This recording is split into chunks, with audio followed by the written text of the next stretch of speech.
Welcome आप सभी का। राम राम, कैसे हैं आप लोग।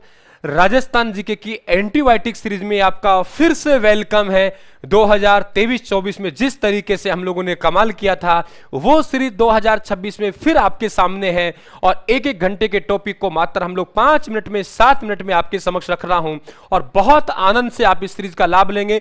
राजस्थान के इतिहास में अब हम लोग बात कर रहे हैं राजस्थान के प्रमुख साके। एक नजर में हम 3 से 4 मिनट में साकों की बात करेंगे। आरपीएस और आरएसएसबी के जितने भी एग्जाम है, चाहे वो शिक्षक ग्रेड सेकंड हो, फर्स्ट ग्रेड हो, रीट हो, एलडीसी हो, सीईटी हो, पटवार हो, सभी में आप लोगों के काम देंगे। तो आपको अगर पसंद आए तो हमारे चैनल को सब्सक्राइब करके लाइक और शेयर करना ना भूलें। आप लोग जरा देखिए कि आपके साका का नाम, हमारे पास साका क्या होता है, 2 शब्द होते हैं। एक राजपूत योद्धा होता है, वो केसरिया वस्त्र धारण करता है।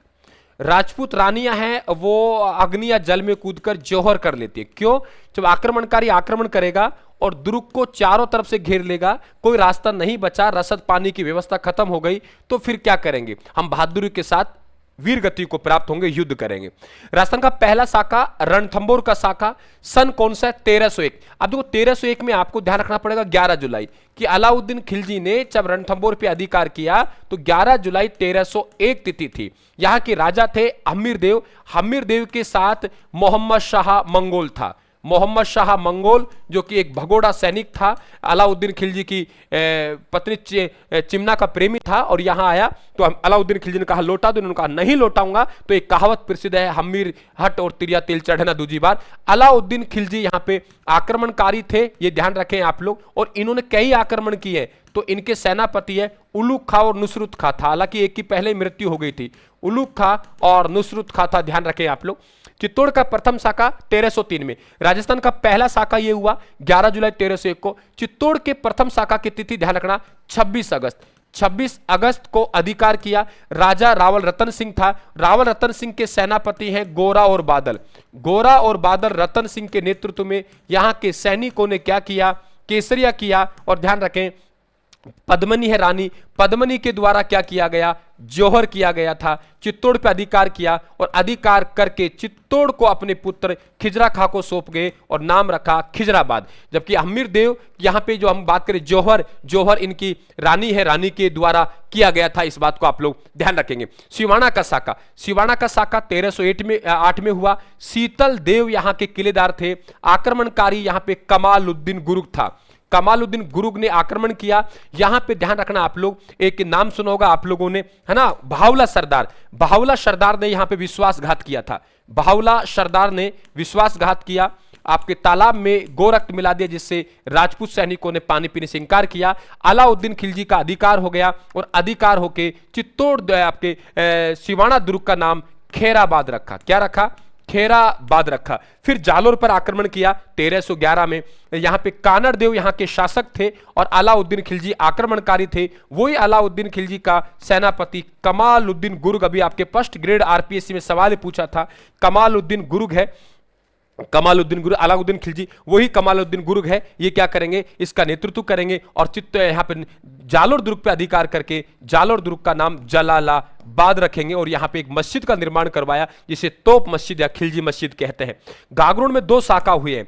पहला साका 1423 में, दूसरा 1444 में। दोनों साकों में 21 वर्ष का अंतर है। बाप बेटों की उम्र में भी 21 साल का अंतर होता है, क्योंकि न्यूनतम 21 साल में शादी होती है।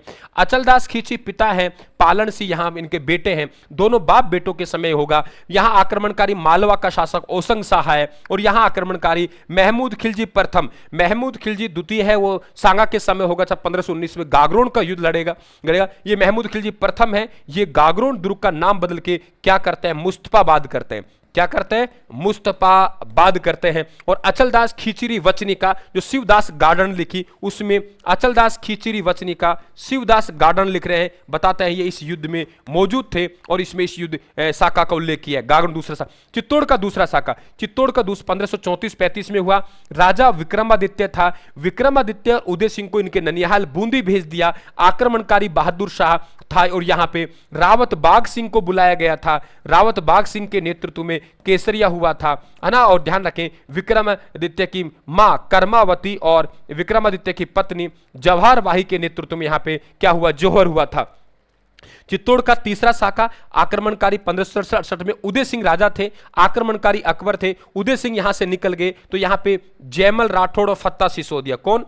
जयमल राठौड़ व फत्ता सिसोदिया के नेतृत्व में केसरिया होगा। और यहां पे जयमल राठौड़ की बहन है, फत्ता सिसोदिया की पत्नी है, नाम है फूल कंवर। फूल कंवर के नेतृत्व में क्या होगा? जौहर होगा। जैसलमेर का अर्ध शाखा, जैसलमेर 2 प्लस आधा शाखा हुए, आधा 50-50 यानी 1550 में राजा लूणकरण सर था, आक्रमणकारी आमिर अली कंधार से आया था और ये पहले शरण में आया था, बाद में मिलने के बहाने से आया था। अपनी दासियों को, अपने सैनिकों को दासियों के बेस में लाया था, बेगमों के बेस में लाया था। संदेश भिजवाया हमारी बेगम आपसे मिलने आ रही हैं, लेकिन द्वार पे भेद खुल गया, युद्ध हुआ तो केसरिया तो हुआ, लूणकरण की वीर गति को प्राप्त हो गई, लेकिन यहां आमिर अली पराजित हुआ, हम जीत गए, इसलिए राजपूत रानियों को जौहर करने की आवश्यकता नहीं पड़ी। इस सेशन से जुड़ने के लिए ना भूलें आप लोग, और पीडीएफ भी आप लोग प्राप्त करते रहे, राजस्थान क्लासेस के पीडीएफ प्राप्त करते रहे। कैसा लगा वो आप लोगों को बताना है। आप में से एक सवाल बताएंगे मुझे, वो बताएंगे अलाउद्दीन खिलजी,